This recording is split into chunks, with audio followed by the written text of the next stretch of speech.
growth in South Africa is set to pick up after years of stagnation, according to a new report from PwC.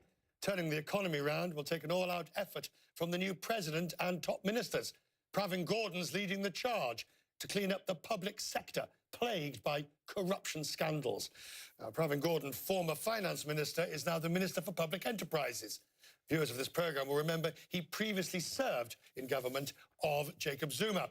I asked him to assess the scale of the challenge before him.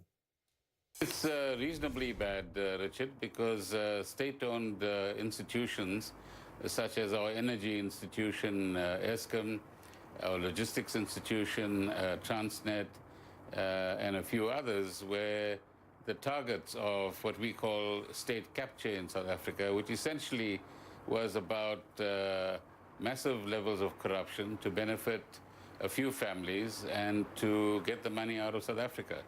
So I've been in the job for less than 2 weeks, but this has been a matter before the public eye in South Africa for some time now.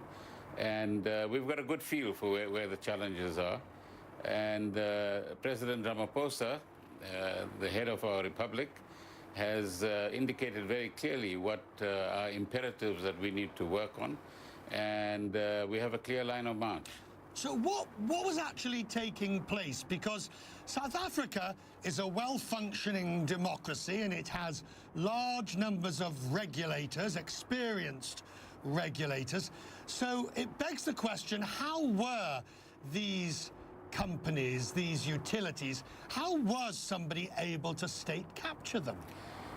Well, as a study by several academics in South Africa has shown, and they use the concept of repurposing, which essentially means that at a political level, a set of decisions were taken to firstly take charge of the boards of these entities, chairperson of the board and a few members of the board, if not the whole board itself.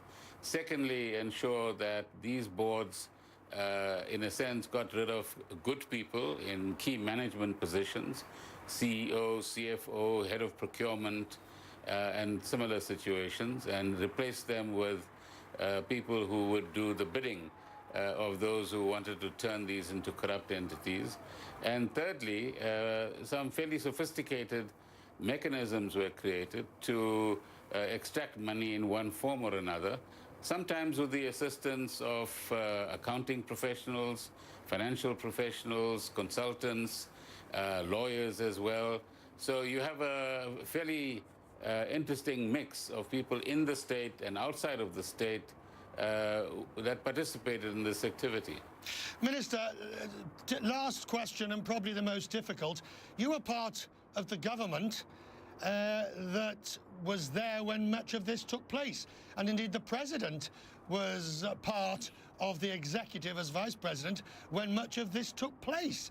I mean, not suggesting for 1 second either of you are culpable directly, but don't you all of you who were involved in the Zuma governments, don't you all have some blame for this happening on your watch?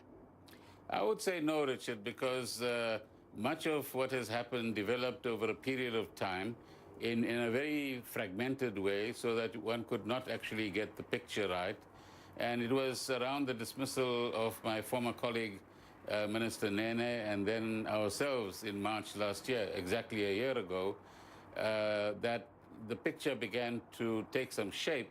And then, of course, you might or might not be aware that we had a massive leak of emails from the Gupta family's enterprises, which helped us to, as we say in South Africa, connect the dots and get a proper picture. But to the extent that we were aware of fragmented phenomena, many people in government, both officials and politicians, certainly took some brave stances to resist these developments and paid a price for that as well. Finally, Minister, I mean, you have been brought in to clean up this mess.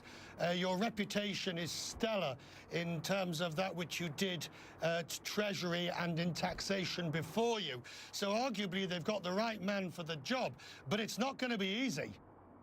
Not at all. And so getting a good team together in the Department of Public Enterprises in the first instance, but working with colleagues in other departments as well and in the law enforcement agencies is going to be critical as we go forward. And we'll give it our best shot. And I'm sure that if we talk again in 6 months' time or less, we can certainly give you a positive report back.